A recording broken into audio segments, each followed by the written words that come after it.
Stay tuned. Coming up next on Community Connections, we are joined by representatives of the AACPS Triple E program.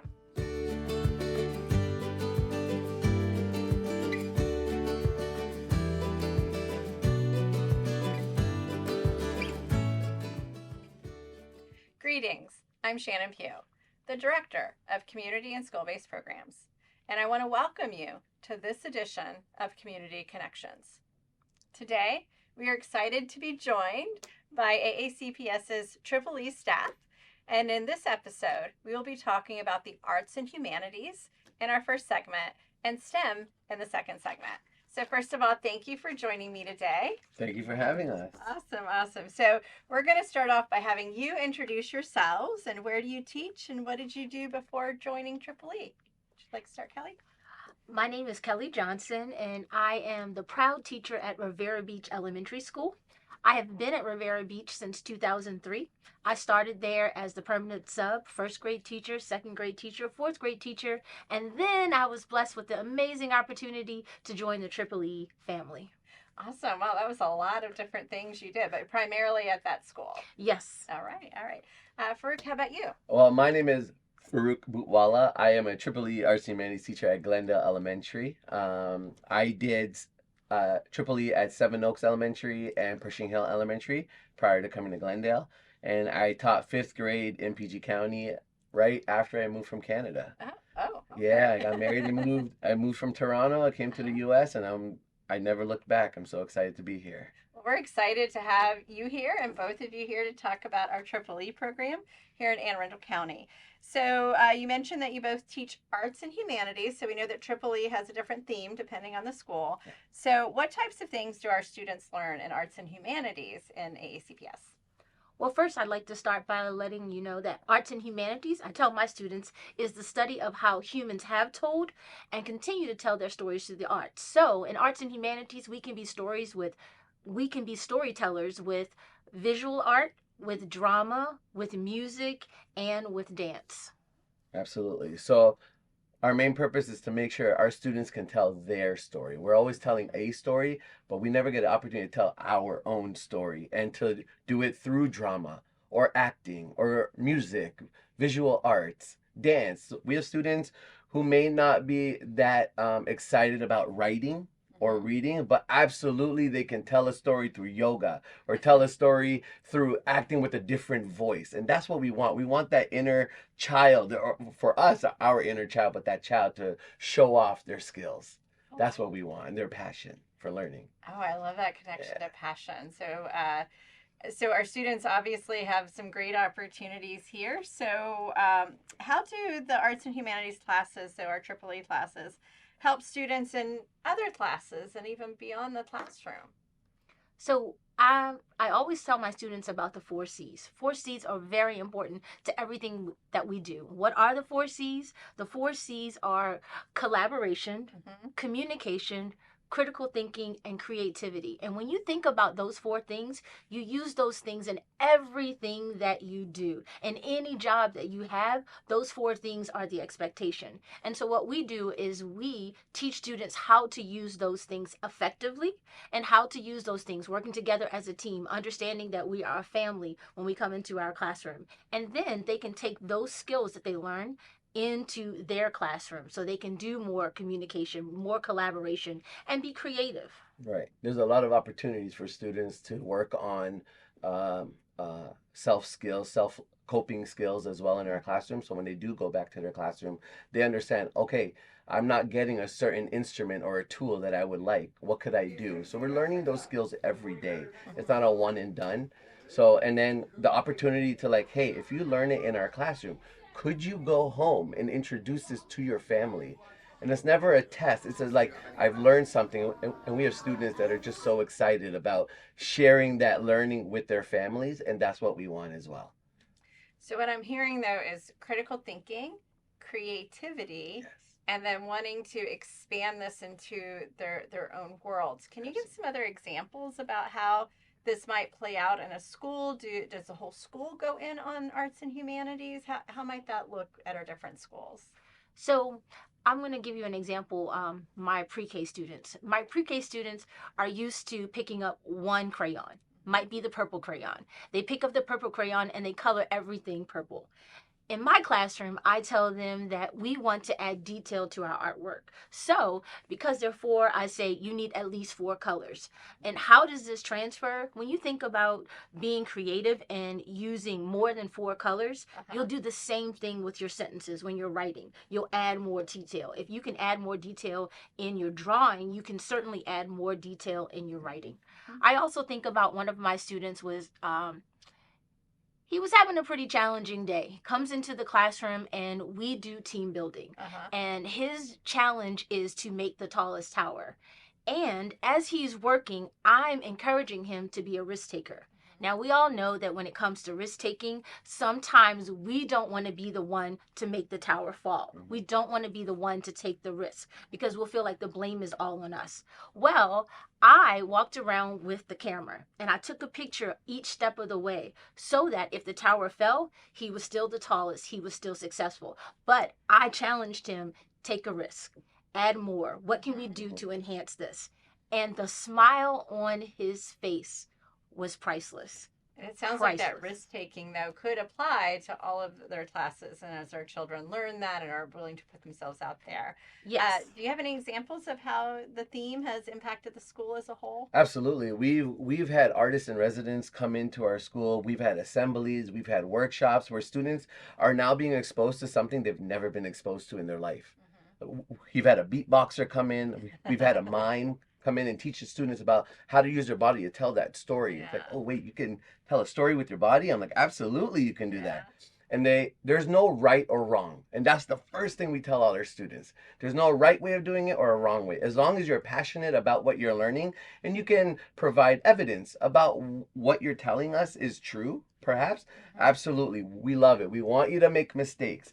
Mistakes are great. In every classroom you probably go to, you're going to see that sign somewhere and you're going to hear teachers say that.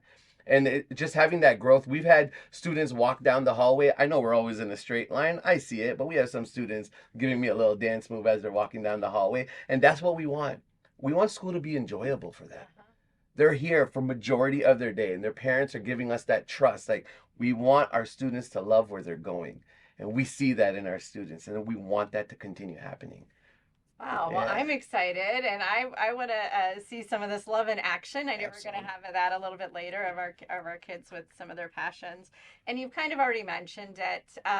But under the Blueprint for Maryland's Future, our focus is, of course, helping our students as they progress through school. You mentioned pre-K, as they progress through school, ultimately being college, career, and community ready. So how do you see that? How do you see that development within your AAA classrooms?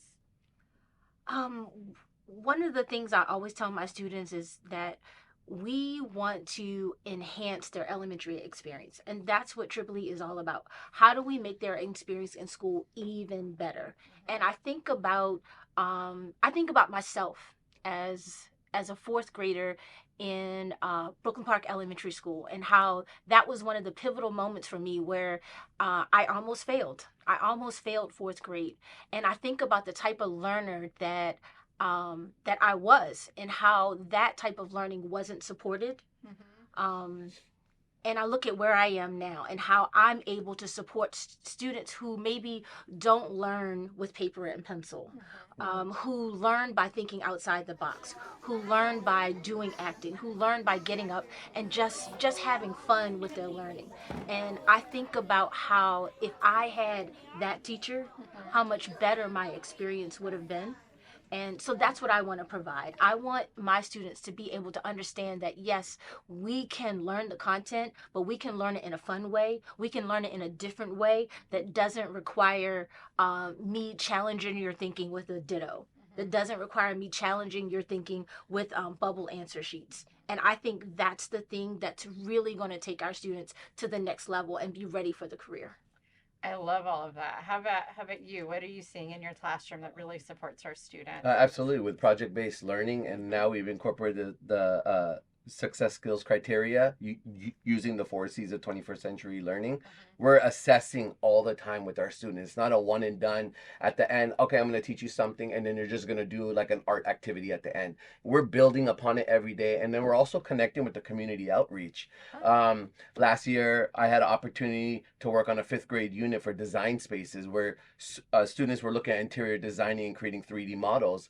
And we had an opportunity to call local businesses that have a connection with our students and our families. And they came in and were clientele for our kids. And then our students at the end were able to talk about this respectfully, like lovingly, like they want passionately. They were like able to be like, oh yeah, we created this because you needed a private space for children. We needed a child care center. We needed XYZ in our space.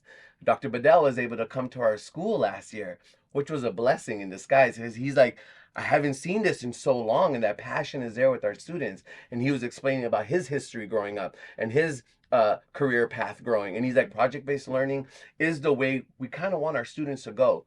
Have that drive, have that learning experience where if I'm wrong, and that's okay, I can tweak it, I can twist it a little bit, and that's what we want for our students. So with the arts and humanities and having visual learners, auditory learners, kinesthetic learners, we're changing up the game, and we want all our students to be like, okay, I'm not just sitting here and watching something, I'm actually doing more. And they're loving it. And it's only an hour a week, and we wish we had them for 7 hours a day, really. But trying to give every student the opportunity to love learning, that's our goal. Awesome. And I love how you made the connection with the community. Do you have an example of how you have brought in the community or taken the kids out into the community from your classrooms? One of the things that we do in a project called Rock Mandalas, we do that in 4th grade, and this is a public art project. So students get to tell their stories with color and design in the way that they color and they design their mandalas, but that's an example of art that they're creating for somebody else. So giving our art away in a public space. Awesome. So building on some of those pieces, you mentioned that specific unit. Do you have the exact same units in every school? Is it like a menu that you choose different units for your classes? How does that work? So currently we are vetting curriculum as we're going, and there's a team that's going around doing that, and they're doing a fantastic job, because there has been units that have been created over the years as it was so new, and now we're developing like a curriculum, a theme, a menu that we can choose from. So all arts and humanities schools are picking from the same curriculum. STEM and society is picking from the same, global studies is picking from the same, and world cultures and languages. So everyone is kind of picking. We're not trying to stray too much away. We want to stick with that project-based learning and make sure that whatever we're giving out to the students is done correctly. And it aligns with our AACPS standards as well. Yeah. Awesome. And I love the fact that what you've said repeatedly during our time together, I really hear you talking or referring to student voice. Yes. About them being able to be creative and explore their own passion. So I want to thank both of you so much for joining us for this first segment. Thank you for having us. We appreciate it. So excited. We are going to take a short break. When we return, we'll continue our discussion on Triple E and discuss our STEM and Society program. We'll be right back. Hi, I'm Dr. Mark Bedell, and I am proud to be the superintendent of Anne Arundel County Public Schools, a district of 85,000 students and 14,000 dedicated employees. We are on our way to being the best school system in Maryland, and we could use your help to get there. Consider one of these many careers with us.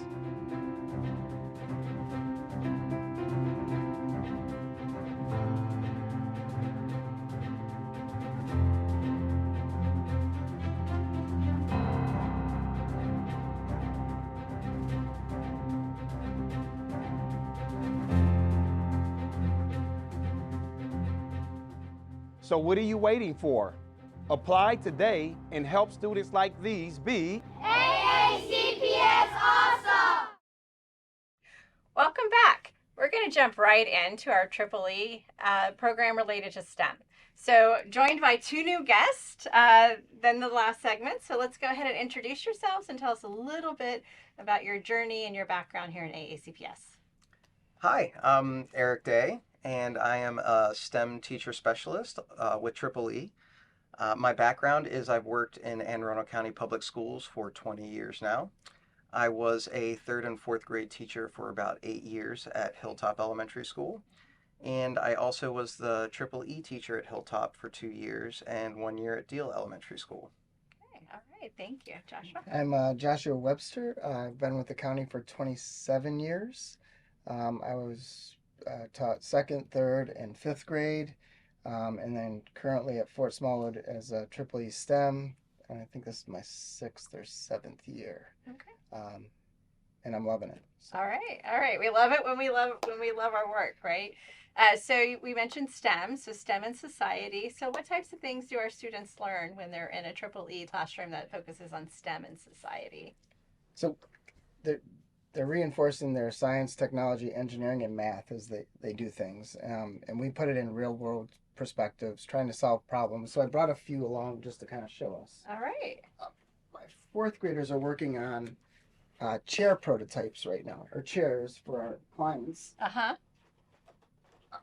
We try and keep it career and college ready. We refer to all of our projects to meet the client's needs. Okay. So we know that there's always an end product to help someone else out. Uh-huh. So in this case, our groups of students were able to go around and interview the teachers in the school. Mm-hmm. They did research questions. They came back. They looked at what they had. Then they went back to refine all the questions they had because they knew they couldn't meet all their needs. They ask them which ones are more important, which ones are less important, and then they come up with a prototype and they talk about scale.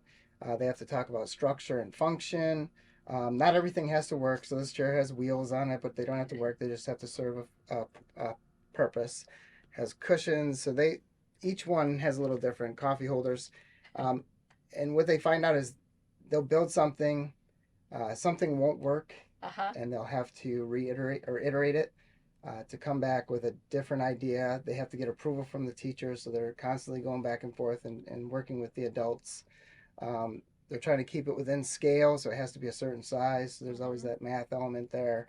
Probably the hardest part with it is just getting them past perfection. So they always want to have perfection. A lot of the kids really, really strive for that perfection piece. And this is not about perfection. It's about meeting the client's needs. And in some cases, it's not going to get to that perfection piece until the next step. So these are just the elements of them really diving in and learning about what's needed. What do they have to overcome? They have to research. They come to me all the time with questions. We can't do this, but can we do this instead? And I try and tell the kids all the time, for life skills, you always have to ask. The worst anything anyone can say is no. But until you ask if you can do it, you'll never know. So these are just a couple. We do prosthetic arms, prosthetic legs. They get to research and interview people from different areas. We recently, with prosthetics, were able to call a prosthetic making company in Florida. Had a great interview. It was really neat watching the kids. And the kids have great questions. It brings out the best in them that you don't typically see in the classrooms. So is this for specific grade level? This is fourth grade. Fourth grade. Okay. Each grade, and I typically look at the menu of items that we do. So our lessons. I have a list that I like to stick with, but I always give the kids choice because each year, they have you have a different group of kids that might like something else. So I kind of give them that choice too, so that they have a higher interest in what they're doing for choices. Wow, I love those, and thanks for bringing the artifact. So, Eric, so you're at the district level. What other types of things do we see in our STEM classrooms around the county? Yes. Well, I love how Josh really unpacked the process of like just one specific module. So he spoke to kind of a menu of modules that we offer in Triple E for our teachers to pick from that are going to help best serve their school community, so the class that they have. When we craft these modules as a team, we are very intentional about including project-based learning elements such as feedback loops, giving students voice and choice, allowing them time to reflect and make iterations that Josh spoke about. We also include success skills. So each module is going to have a specific skill attached to it, communication, critical thinking, collaboration, or creativity. And then we also focus on the next generation science standards, overarching concepts or transdisciplinary concepts. And you heard Josh speak to that a little bit when he talked about scale and proportion, and even with chairs, they examine form and function. And they learn about these overarching concepts that are big ideas that can be used in various disciplines across the field. So we build all that into the modules, and the students get to learn all of those things throughout the process. And when they're done, having them spend time reflecting on all those steps and all those things they did to get to that end piece, I think it's like a light bulb goes off where they understand, hey, we have to follow all these different steps, and there's many different paths we can take, but we want to get to this end goal and look at all the things that we did and learned throughout that process.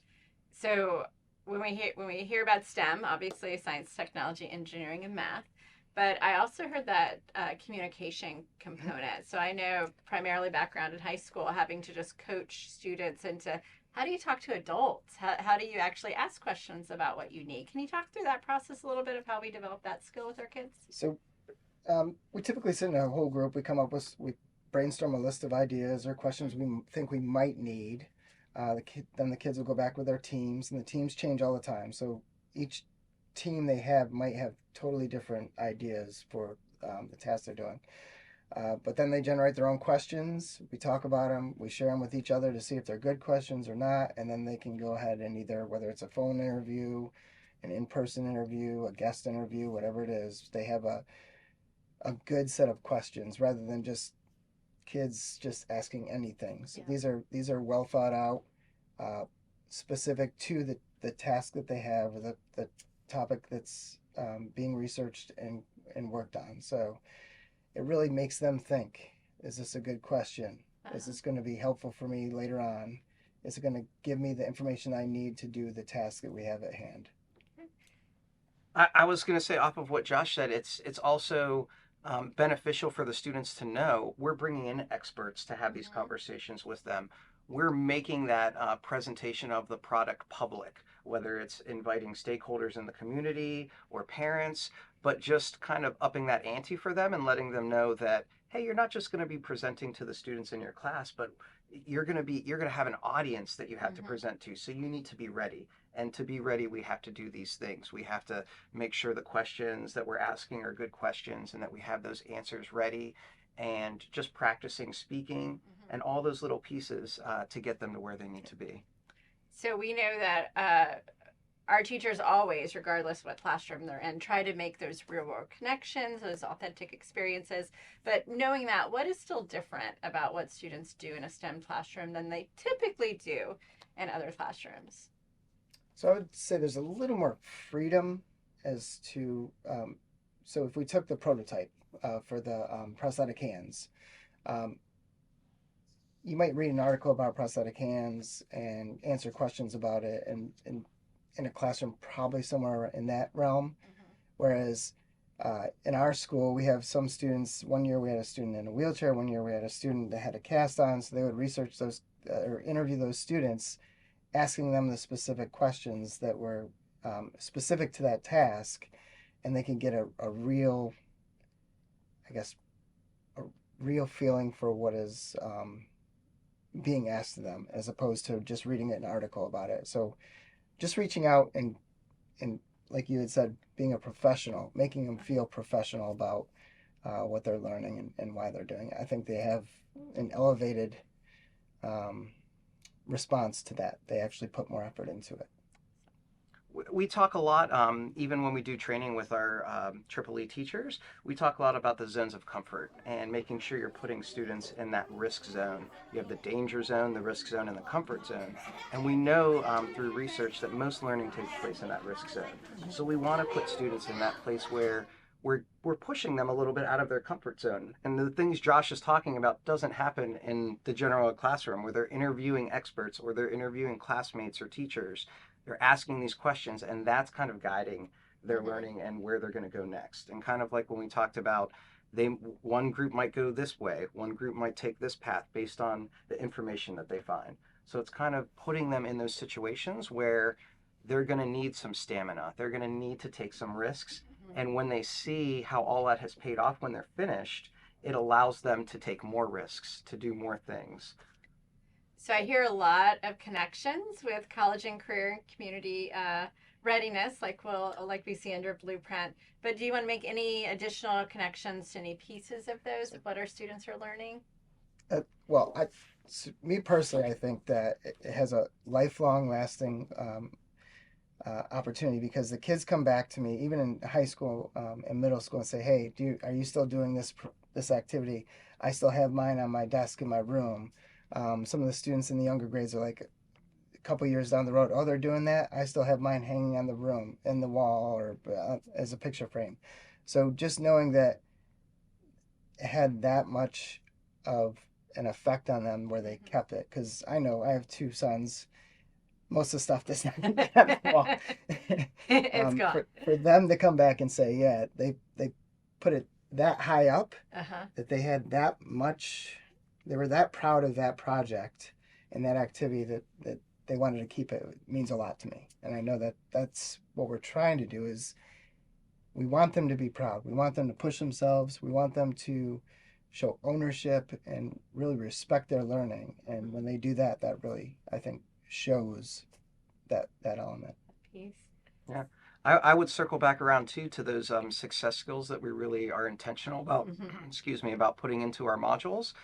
Creativity, communication, collaboration, and critical thinking.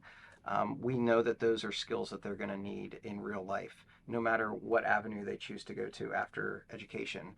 So we feel like being able to lift them up through those pieces and really be intentional about when we're doing these modules throughout the process, unpacking that, hey, you all accomplished this task. That was collaboration. What worked? What didn't work? How did that make you feel? What are some things that you might do differently next time? So having those conversations with students is a great way for them to reflect and really enhance their learning. Yeah, I think the collaboration is the biggest one, because they don't always get to choose their team, and they don't always get to work with kids that they would typically want to work with, but they always come together and get the task done.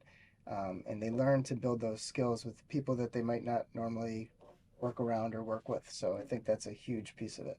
That's great. Thank you for sharing that piece. So let's end on maybe a fun question. So what is your most favorite memory so far that you have seen or experienced in a EEE STEM classroom? Go ahead. I have two of them actually. One is like a whole class experience, and we have this module called Operation where they build their own operation game, and it's very similar to the chairs where they go and they interview kindergartners or first graders and find out what they like. Could be like Mickey Mouse or SpongeBob, and then they interview the teachers and they pull the skills that maybe teachers are wanting more practice from their students. It could be like addition or vowel sounds. And the students take that information and they build this game to teach the kindergartners or first graders that skill, while also incorporating the things that they like Mickey Mouse and things like that. But just to see them throughout that process of going from how are we going to build this and do all these steps to when they're finished. I had a class that, I mean, it was great because we presented the operation games at the end to the classes, and just to watch the kids play their games. It was really something for them to see. I didn't build this for myself. I built it for somebody else, and now they're using it. That's great. So that was a great moment. How about you? Do you have Mine was, I'd say probably this year, I had a second grade student bring in a small scale version of my classroom to the T, with books and posters and bulletin boards made out of cardboard at home. This was all at home. I called the parents later on. I said it was honestly the best thing I had seen. And they said, yeah, they worked on it for 2 weeks. They were so determined to get it done. They brought it in. It's still posted in my room right now. It is awesome. Well, that does sound awesome. So thank you so much for joining us today and sharing with us a little bit more about STEM in society in our EEE program. So it looks like the kids and the teachers love the experience. So we want to thank you again for joining us. And please join us in our next Community Connections, where we're going to discuss EEE, world culture and language, and then global studies. So see you next time on Community Connections.